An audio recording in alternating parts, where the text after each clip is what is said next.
Hi, everybody, and welcome to the next episode of Backstage. We've got quite a library. I think you all know that.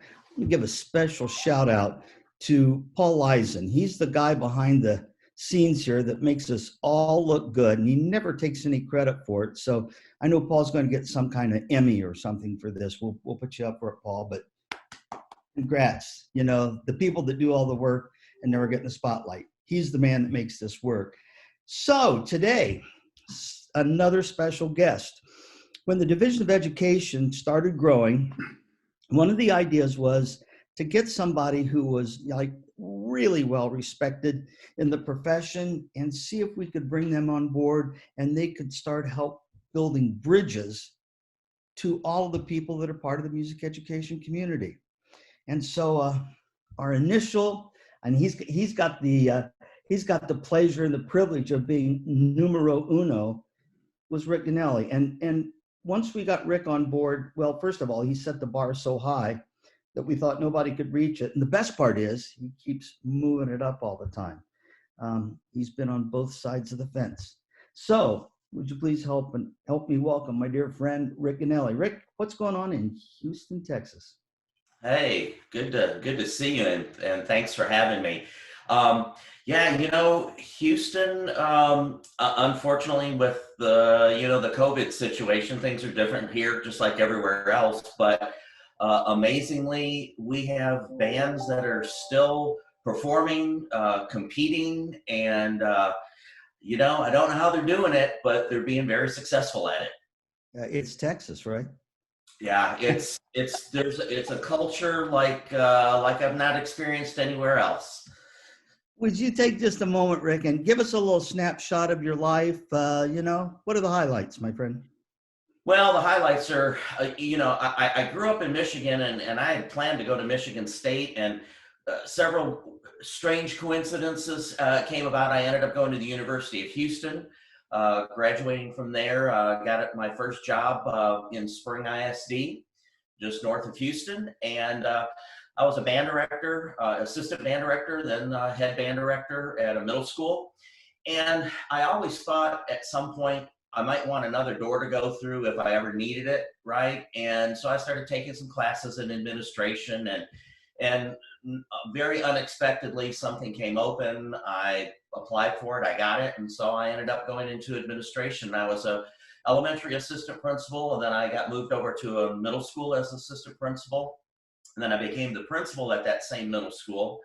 And then when the illustrious Richard Crane retired, I was fortunate enough to be selected to take his position, not to certainly replace him, but to take his position. And I was the director of performing and visual arts for 13 years before I retired to work for Con Summer. There you go. Can you tell us just a little bit, Rick, about TMAC? Because I think that's important for all of our listeners to know what it is. And you were president of it, so. Yes, I was very fortunate to be involved in that organization, Texas Music Administrators Conference. And again, you'll probably hear me use the word fortunate a lot, but in Texas, we are extremely fortunate to have a very robust group of administrators that districts are supporting to become fine arts supervisors, fine arts administrators. And we started this, or it was, I should say, they started this many, many years ago. When I got on board in 2000, I think we met at the Texas Music Educators Association, their headquarters, and we sat around a conference table. There might have been 15 to 20 of us. Last count, I heard there were over 200 registered as music administrators. And it's just a really great source of support for, people can bounce ideas off each other. We meet really 3 times a year now. Our big conference is typically in November, face-to-face.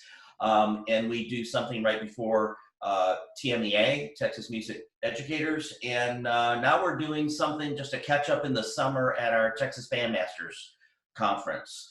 So, and they've been doing Zoom meetings just like everybody else, almost monthly. So it's a great organization. Yeah, there's probably more music administrators in Texas, just the state of Texas, than if we put all the, there's like 1,000 in the nation or something like that, right? Right. Yeah, I've discovered pockets of them in several different places, Mhm. but to my knowledge, Texas has the largest contingency, if you will. Yeah. Imagine that. Yeah. And you know what's really interesting? I'm seeing that even small school district, like one horse towns, one high school, one they have music administrators, and I think a principal type administrator, superintendents are starting to realize that we can't give these folks the fine arts teachers. We can't give them the support they need because most of those folks aren't. They don't understand the subject matter, Mhm. and so to give them the same kind of support as they give the math teachers and English teachers, so on and so forth. Uh, yeah, they needed fine arts administrators. So it's great. Super great. Tell us what an educational support manager does, since you carved the pathway for all of us. Well, that's a really good question. It is a position that has evolved over time. When the job was explained to me, it was almost like we don't even know what to tell you what to do because we've never had this position before. So you tell us what we need to do to make it work for you. And I think you described it perfectly. It was set up to be a bridge builder. Those of us who are not in sales but understand and know the people on the education side of things, and so we can help sort of connect the dots with not only the sales back then but now all the tremendous other products and services we offer through the division of education. So I'm sort of the boots on the ground on the education side for the Southwest US. Um, just what would a day be like for you? I mean, you get up in the morning, and what's a day like as an ESM? Now with COVID, Yeah, yeah. now it's here. You see it. I'm in here in the office. We've got this fabulous stimulus program going on right now where we're helping schools purchase instruments that they might not normally be able to purchase because of COVID and sharing. And so our president Steve Zaff was kind enough to allow us to do this to help schools. And so I pretty much am involved all day long working with not only dealers, but our district manager and school districts in my territory to help them get what they need. Yeah. I'm going to throw a word at you. Tell me how important it is. Communication. Oh, extremely, extremely important. And when you have my hair color, I mean, you've gone the gamut of communication from before email to now. There are young directors who much prefer to get a text, right? Or Mhm. so you have to learn everybody's mode of communication. Mm. um, I know some people that I can text or email them and they pick up the phone and call me because they would much rather just talk to somebody. They don't Mhm. want to do it, through social media or that kind of thing. But it's really, really important. I think the biggest breakdowns and misunderstandings come from just lack of communication. Yeah. Yeah. What does it say? Every problem comes back to lack of communication. Every resolution comes because we communicate. Exactly. So this is perfect, because right in that same pathway, because you were an administrator, you were a band director. Now we're over on this side. Here's the next term: trust relationships. Yeah, I think it's, if I put my band director hat back on and with my principal hat interchangeably, it's really important that people on the campus develop those trust relationships with their administrators, Mhm. so that those administrators will have their ear, have their back if anything does go wrong or if there's a great need. And it's important that you're seen as not just caring about your particular program, but that you care about the situation as a whole. And when you do that, my experience on both sides of those scenarios is that those relationships are going to definitely benefit you. So choose to understand before being understood. Yeah, absolutely. I wish I'd have thought of that instead of Stephen Covey. Yeah, okay. Still works. I know. So I want you as an administrator, I'm a young band director, you're my principal. Tell me what I need to do to make sure that you're part of my program. Well, I'll turn it around and kind of say it again. I need to be a part of your program too. I think any administrator could go down their list of their staff and say, this is a team player, this is a team player, this person's just cares about themselves, that kind of thing. You really have to be seen as a team player. And I tell directors all the time, especially young directors, I said, I know you don't have time to do all these extra meetings or be on a committee or whatever, but you have to make the time to do that. You have to show them again that you care about what's happening in the school. What can I help you do, Mr. or Miss Principal, to help your school be successful? Because in turn, they're going to help you have your program be successful. Yeah. Make your program be successful. It really is the key. And I mean, when I talk to people and I drop your name, I'll go, Rick, and like, oh, Rick, he's my best friend, and everybody's your best friend, which means you've spent a lifetime developing that network of trust relationships through communication. So, well, and I think it's important to develop those relationships outside of your immediate subject area. I try to know something about my students and my faculty when I was an administrator that had nothing to do with school. I wanted to, hey, how's the new puppy? Hey, I know you had a new little brother come recent. How's the new baby doing? Just to show that, again, you care about them in a different way than just the subject matter at hand. Yeah, everybody's favorite subject is themselves. Right. If we talk about that, they'll engage in the conversation. We have a lot of people, Rick, that are college people that watch Backstage all the time, and a lot of young teachers. What advice do you have for that young teacher that's going out there and jumping into the deep end of the pool for the first time? Okay, I don't want this to sting, but you can't come out of college thinking you know it all. Amen. It doesn't matter how great your mentor is. It doesn't matter how great your university person was.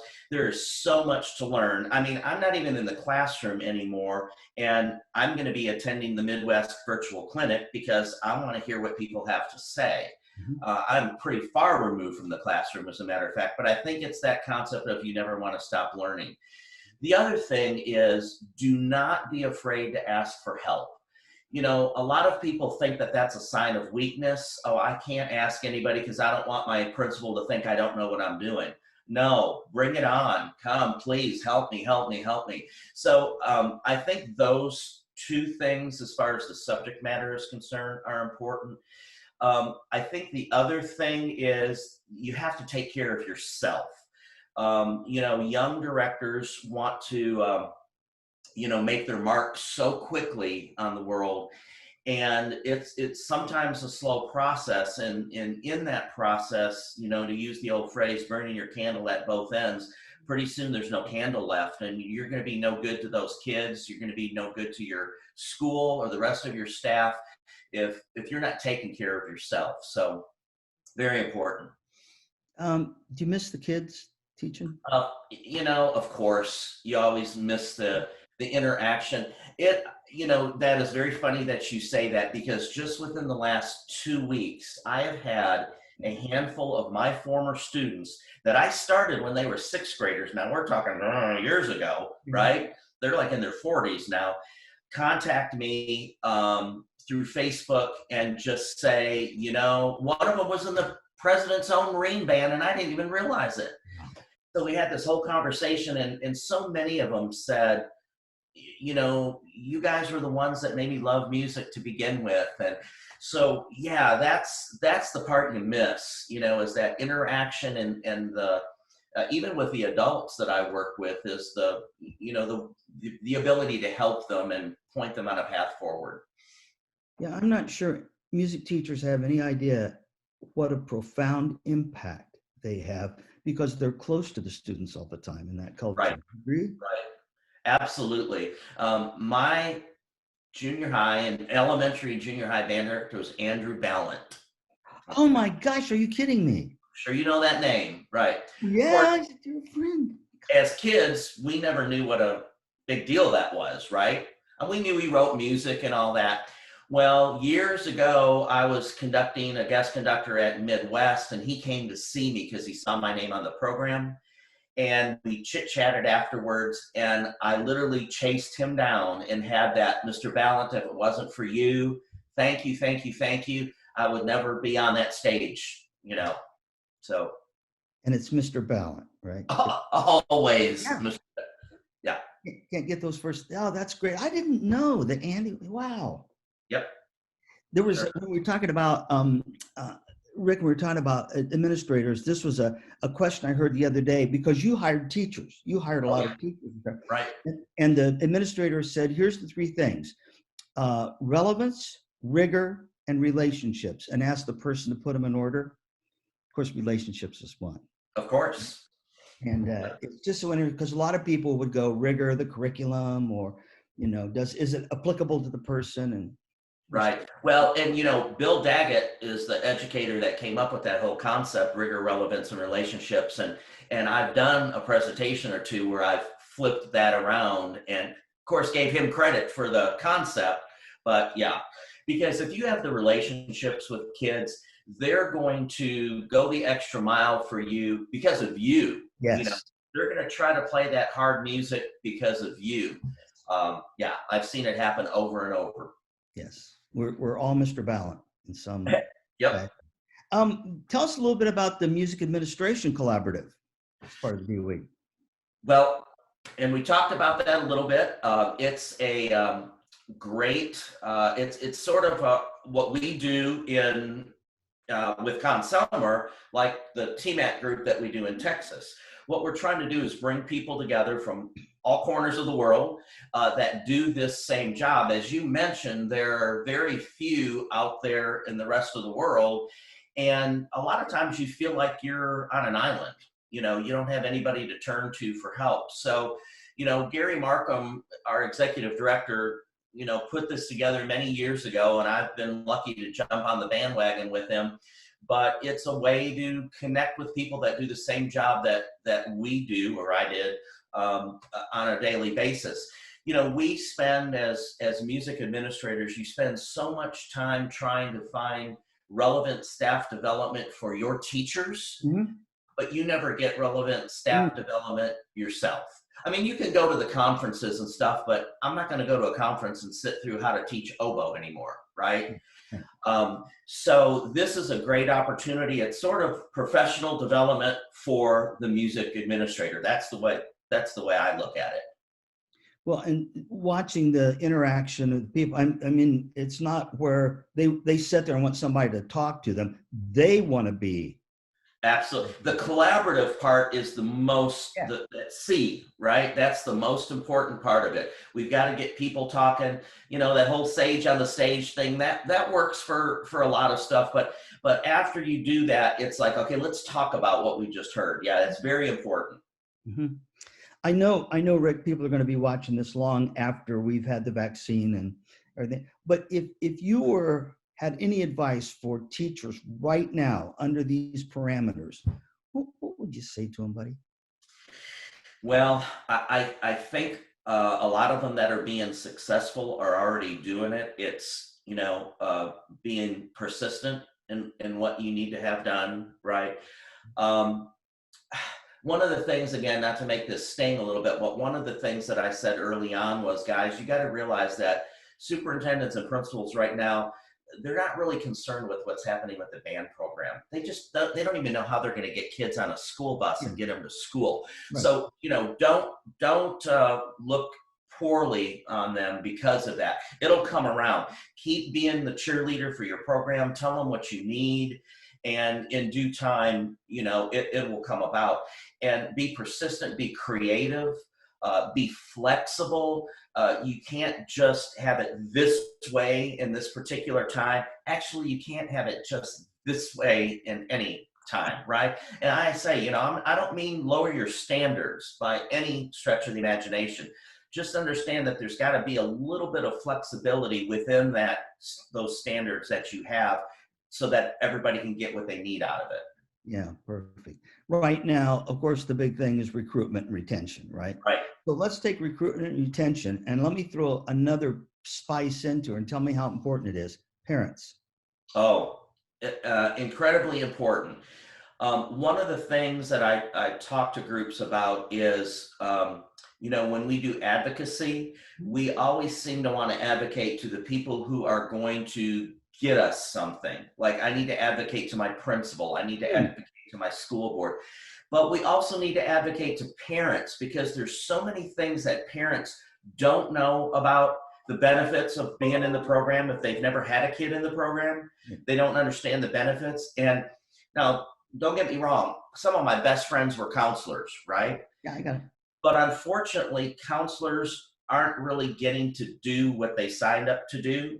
They're schedule makers, And so a counselor may say in good faith, hey, you need to drop band because you need to take this class and that. And so we need to make sure that parents are just as involved in that process, and that we're keeping them informed about how being a part of your program is going to benefit their child in the long run. I don't know if that made any sense. No, that makes a lot of sense, because I think a lot of parents think it's about playing a horn or playing a violin, or having to go Friday night to a game or something, instead of going, no, this is going to change the way your child thinks about everything. Right. When you look at all those, the 21st century learning skills and all that was set out. I mean, I asked music teachers all the time during presentations, tell me something your kids learn in your music class that have nothing to do with music. And all those things come up: communication, problem solving, getting along, all that. Yeah, people skills. People skills. Yep. We teach music, we teach people. Yep. That's good. Okay, I'm going to take a little turn on here. Okay. How important do you think it is, and this is a soft pitch, I mean, I'm going to lay it right in front of you, but the affiliation, the association, the working together of music education and music industry? Something that I had no experience with, right? Which was one of the things that I was intrigued about taking the job, learning the other side of the music world. It's incredibly important, and every major industry in music, vendor in music, however you want to say it, company, cares about what's happening with the programs. Because it's a two-way street, and if kids aren't in band, we're not going to sell instruments. Right. It goes both directions. So we need to be a support for them, to be maybe on a higher level than they can be. We have folks that go to Washington, D.C. and advocate for programs on behalf of the schools. And so I think it's really important, again, to use your resources. And the music industry is a huge resource that can give educators maybe some tools that they need to do their job a little bit better. Yeah, I think if anything out of the pandemic, may have been one of the good things, the silver lining, that we have to work together now. The symbiosis is so obvious right now. Right. That right. We can't. So if I were a band director, an orchestra director, and I lived in somewhere, Texas, and I went, I'm in trouble, could I call you? Absolutely. I say to people, I want Consumer to be your one-stop shop for everything music education. If you have a need for instruments, obviously call me. If you have needs for professional development, call me. Do you need an inventory program? Call me. Do you need help putting a financial plan together? Call me. I mean, we do all of that, and I have to tell them all the time. I said, I know this is hard to believe, but there are no strings attached. If I spend 2 or 3 hours working you through all this, and you go buy products that are not ours, it's not like I'm going to pull the rug out from under you. We're really trying to do things to help music educators do their job better, to take a little pressure off of them. There's no hidden agenda. Yeah, no, absolutely not. I wouldn't be working for this company if I thought there were. I know that is true for, well, it's true for the whole company, but Division of Education and the ESMs, I mean, my God, what a quartet of people that run Yeah, the front lines all the time. yeah. When you look at the educational support managers across the country, we have over, I think, 120 years of education experience in public schools. And all successful too. That's it. Okay, boy, this is gonna go so fast. I wanna go do a lot more here. Um, if you stand back now and go, okay, we're going to come out on the other side of this thing. We'll have to. I mean, there's no other option. What advice would you give for right now to prepare for that, if that makes sense? Should I just wait till it shows up, or should I be planting seeds? What should I be doing? I think you should always be planting seeds because as administrators have to make decisions for what's going to happen next.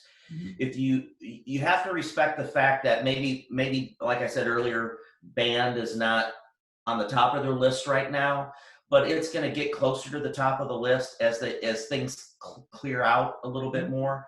And you can't wait so long that you try to implement a plan once everything else is already put in place. And then they may say, if you'd have come to me 2 months ago, we could have worked this in, but now we're locked into this situation. So yeah, I think here's what I say, Tim. Advocacy, and I think planting seeds is advocacy. Advocacy is not a diet, right? Right. It's not like, hey, I've got to lose 15 pounds to get into that suit for the wedding, in 2 months. No, I need to change the way I eat, all the time. Yeah. And so you can't advocate just when you need something. It has to be ongoing with parents, with administrators, with everybody. Well, and that's true. And people go, well, because there's so much evidence out there. I mean, it's so compelling. If you get that into a parent's space, they'll go, or I gave it to my administrator and I didn't get a reaction. You only gave it to him once? Right. There's Exactly. a reason they show commercials over and over and over and over. Yep. Because Exactly. eventually did it. Yep. So, what's in store for you? What's your future got in store? Well, that's a good question. I said, well, this retirement job is keeping me pretty busy. I'm really enjoying it. I'll be honest with you. I'm ready to get back on the road. You know, um, you asked what's the day in the life of an ESM. It used to be several days at home, but also going to different shows and supporting different groups around the states that I cover. And so I'm ready to get back on the road and meet people face to face. As far as long term, I think I could stop doing this anytime if I wanted to. As far as personally, but there's so many great things on the horizon with this company, with the leadership that we have, and the new product launches that we have. It's like, I want to ride the new roller coaster. It looks fun. It might be a little scary at first, but let's see what happens. I might want to ride this again. Because you're talking about being back on the road and seeing the people, which, oh boy, sure miss it, right? Right. Good hamburgers. When you work with a director or go into a school or whatever, split the time for me. How much is talking about the actual instrument? How much is talking about the person in the program? Yeah, I try not to. I don't want them to do what I do when somebody knocks on the door and go, oh gosh, he's going to tell me something. Yeah. That I don't want to engage in that unless I know that there were already some questions ahead of time about, hey, someday I might want to do this or do that.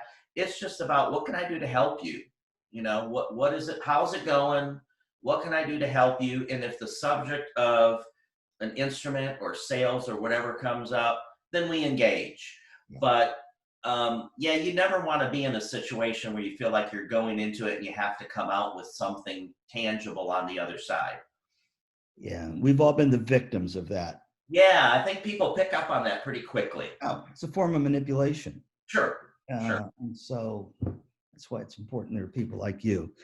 Okay, we're going to wrap this up. We could go on forever. Man, Paul could make an anthology out of this one. first of all, just thanks for doing this. Oh, I mean, thank you for asking. I love you, and I just all the things. And again, you've been the point guard for the educational support managers, and as a result, the whole train is going fast. Any last thoughts before we say goodbye to all of our friends that are watching? Well, I think, not to borrow this from whoever, but this too shall pass, Mhm. I think music educators are really good at going with the flow and figuring out how to make things work. And many have proven to be able to do this even during these really tough times. And we're going to come out of this for the better. Um, I think people have learned how to teach differently, trial by fire, and I think they're going to realize that they can be very successful at teaching in a different way. Doesn't take the place to face, but they've also explored some areas that they never had time to explore because they were forced to have, whether it be music history or listening or whatever the case may be. It's like, oh wow, yeah, this is all an important part of music education, not just playing your horn on the stage or on the field. Yeah. And I've heard so many directors say they did it because they didn't know what else to do, and the kids loved it. Loved it. We Right. got to keep doing this, Mr. Smith. This is incredible. Yeah. So One last thing, Tim. go. Some directors don't like to hear this either, but fun. Are you making it fun? Because they call it an elective for a reason, right? I can elect to take it and I can elect to not take it. And, I always like to say, can you put the fun in fundamentals? Fundamentals are boring, but can you make them fun? And that's what I try to do as a middle school director, is make everything we did fun and rewarding at the same time, because that's what's going to keep them in the program. Absolutely. And that's why some programs are successful, and people like Rick Ghinelli go in. You're always, what is it they say? Rick always gets great kids. Really, right? Because it's a reflection of you. Thank you, my friend, for doing this. My pleasure. The next time we can do it again. And to all of you, thanks for hanging out in Backstage. We'll see you the next time with another special guest. Good luck. Strike up the band. Take care. Bye-bye.